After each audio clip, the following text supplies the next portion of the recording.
Good morning and welcome to Mary Magdalene Church in Burstead in Essex. Now I've been here before because this is a churchyard that Leah Betts is buried in.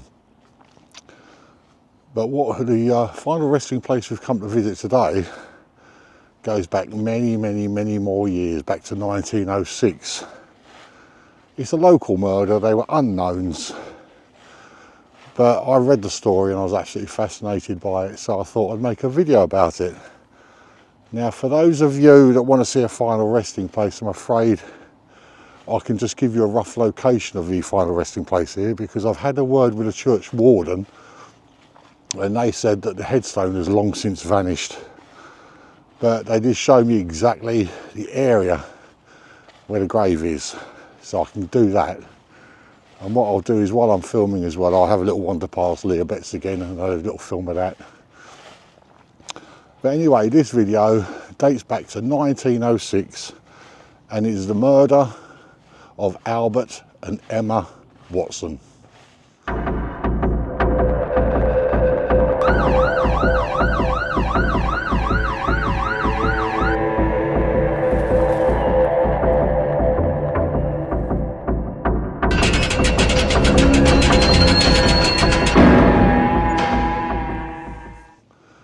Yeah, this story is from Basildon, or Basildon as it was back then. I was absolutely fascinated by it. It sounded like the early log wooden cabins and that from Canada, the way it was described when I was doing my research. The way it's so different, like medieval times even. But they were a middle-aged couple who had a little wooden bungalow and a plot of land where they grew their vegetables and fed their animals. But the water situation was a problem, because water was worth a lot of money in those days. So they relied on their neighbour to provide them with water. Well, I'm not going to ruin the story. I shall spin you around. I shall show you around this lovely little churchyard. And as I say, I'll take you for a little walk past Leah Betts as well, while I'll tell you a little bit about Albert and Emma Watson. Basildon in Essex is a vastly different place today than it was in 1906. It has a bustling town centre with shops and transport hubs, coffee shops and everything that a family would need to live a comfortable life. There are parks for the children to play, libraries and cinemas for knowledge and entertainment. Paved roads are also taken for granted today, as there were none in 1906. Honeypot Lane became impassable during the winter months because of the yellow London clay, hence the reference to a honeypot in the road name. The clay would stop the water from draining away, which would then freeze on those cold winter nights. Today, Honeypot Lane runs alongside Gilgrove, having started from Perry Green, going through Whitmore Way and then taking a sharp turn where it ends beside Broadmain. This is all that remains, changed by the creation of the new town. Prior to this, Honeypot Lane joined Pips Hill Road by what was the old rectory, now the Festival Leisure Park. It then followed its current route and ran between Broadmain and Great Oaks before turning through the town centre and crossing the railway line. It then followed what is now Waldegrave before joining Clayhill Road.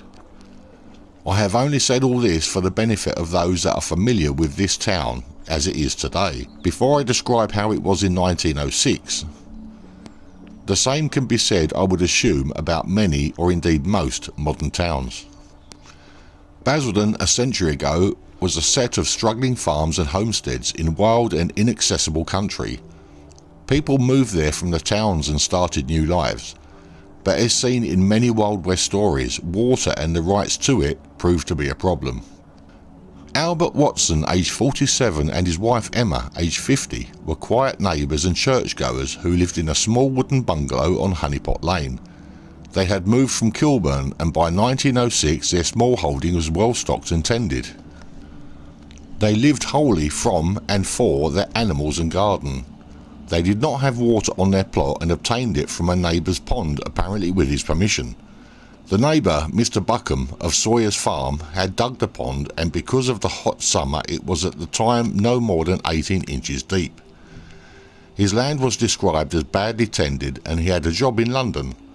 He was in the habit of leaving home at 6 a.m. in order to walk to Leyden railway station to catch the 6:45 a.m. train. His wife and their two sons, Richard aged 19 and Robert aged 16, were left on the farm. Wednesday the 23rd of August 1906 was no exception. Richard and Robert ran wild. They had been warned by both their mother and father not to take the father's guns to shoot rabbits, but father was at work and mother was not a strong character. At around 10 a.m. that day, the lads ran to the main Billericay Road and told a Mr. Stevens that two people had been drowned in the pond. Neighbours were summoned and went to the pond, where they saw the body of Albert Watson almost submerged and that of his wife lying close by it. The local policeman, Constable Lazell, was called and the bodies were taken into the bungalow. Lazell informed his sergeant, Richard Giggins of Billericay, an experienced officer with over 20 years' service. He examined the bodies and found that both had wounds, the man in the groin and the woman in the chest. An initial search was made, but no weapon was then found. The home had been disturbed. Throughout the day, inquiries continued. When Mr. Buckham came home from work that evening, Robert told him that the Watsons had drowned. When asked the reason, he was told that they had taken their own lives. Darkness fell and the police left, sealing the bungalow. On the following morning, Superintendent Alfred Marden visited the scene. A doctor examined the bodies and put forward the theory that the shots had come from behind. The boys were then questioned more strongly, and Robert, who no doubt had a very bad night, soon broke down. He cried, then told Marden and Giggins that his brother Richard had shot the Watsons. Their brick-built bungalow was then thoroughly searched and two guns were found. The boys were both arrested and both were charged with murder on the spot. At the inquest, the jury returned a verdict of willful murder and they were both committed to the next assize. They were tried at the Essex Assize in November 1906. Robert, the 16-year-old, was acquitted. Richard's defence lawyers did not deny his culpability. It had been necessary to reload the gun to fire a third shot into Mrs. Watson. Instead, they concentrated on his mental stability. He admitted to torturing and killing pets and other animals and complained of headaches. This medical defence was not sufficiently convincing. The jury wanted to know what his motive could have been. As in many communities, water was a basic need and source of major disputes.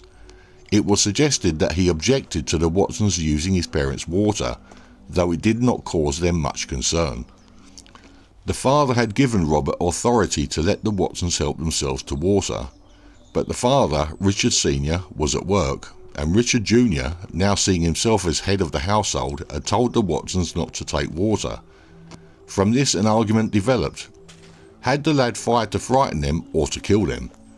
If the former, why once they were shot had he finished them off? There were 3 wounds, so the gun had to have been deliberately reloaded. The brothers then entered the victim's home, where a watch and a small amount of money was taken. It may be that they were making a clumsy attempt to conceal the real nature of the crime. The jury were firm with their verdict, guilty. Executioner Pierpoint made a December visit to Springfield Prison in Chelmsford and Richard was hanged. Honeypot Lane then gradually disappeared under the new town of Basildon as it grew after the Second World War, and this crime has slowly but surely been forgotten, until now.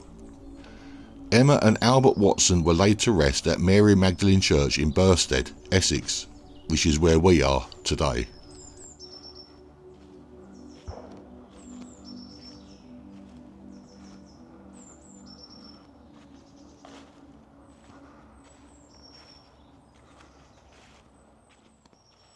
Well, that's all the information I could find on Emma and Albert Watson.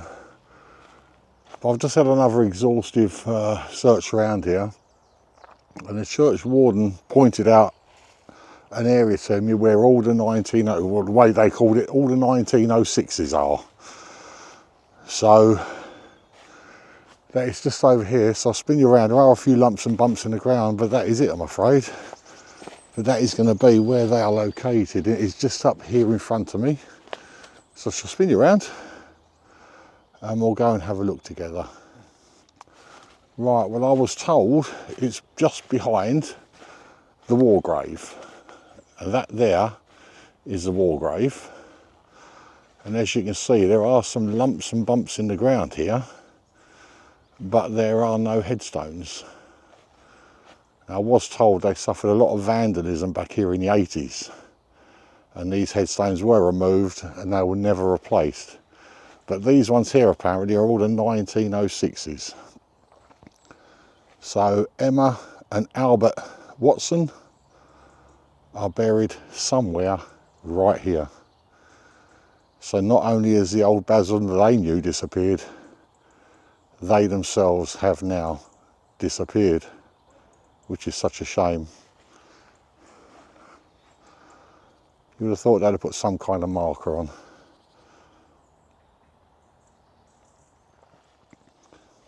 But that is the first of 3 graves I will be doing, which are unmarked. Now this one I didn't know exactly where it was. I just know the rough area now because of the church warden. Very helpful. But the next 2 I've got, one of them is a crime figure who himself was killed in a crime, and the other is a famous actor who surprisingly didn't have a marked grave. They will be videos I'll be doing in the near future, but unfortunately I couldn't produce a final resting place for this one, but I thought the story is so interesting I thought I'd make a video about it. But I hope you enjoyed it anyway, and if you did, if you enjoyed it, you liked it, give me a thumbs up. And if you like the content, maybe consider subscribing. And if you do subscribe, don't forget to hit that notification bell. That way you'll be notified whenever I upload another video. Anyway, that's it. That's me, Darren, from Mary Magdalene Church in Burstead. I'll see you on the next one. So bye-bye for now.